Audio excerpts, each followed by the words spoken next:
Şimdi mamamda tanıştırırım.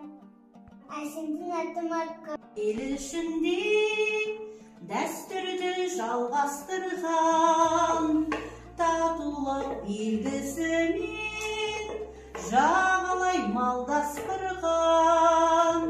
Ей менің асқар тауым, қазақи дастарханым, өзіңсің бақ берекем, ақ қайнар бастауларым.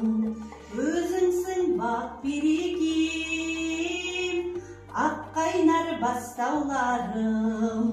Қызым, Мама.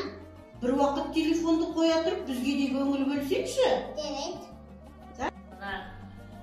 Әжең ойын ойнап көрсетсін, келе ойын. Қаны, әжесі мен немересі қалай ойнайды екен? Менің қызым міне.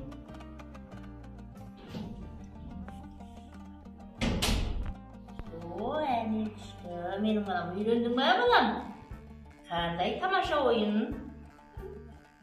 Әсіресе мен мұнан бәндірем ғой. Мұнан енен çıktı білмейм ғой. Ой, балам, мына ірімшік қой, сүтті сауып, сиырдан сүтті сауып, сосын пісіріп, сосын ағымшық қып сүзгенде мынау сонда осындай тағам шығады. Сосын мынаны ағымшық деп айтады патшам. Түсіндің бе? Иә. Қызым, Айзада, келе ғой шашыңды өріп берейін. Я отыра ғой, кел. Қазақ халқы шаштың күтіміне ерекше көңіл бөлген. Ер балаларға тұлымы қойған, ал қыз балалардың шашын өріп, ол шашына әдемі әшекейлер таққан.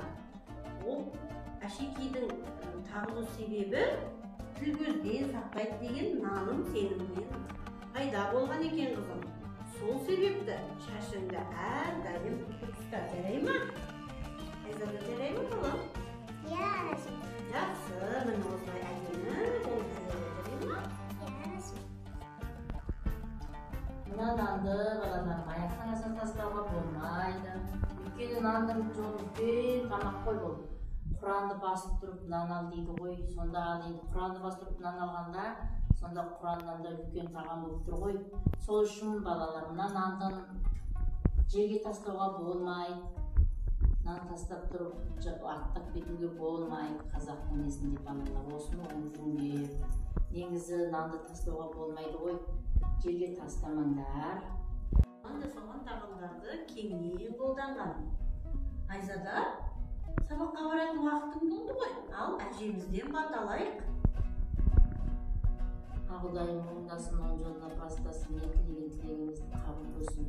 Ел балалар жастан ұзақ болсын, дендерің сау болсын. Әумин. Әумин.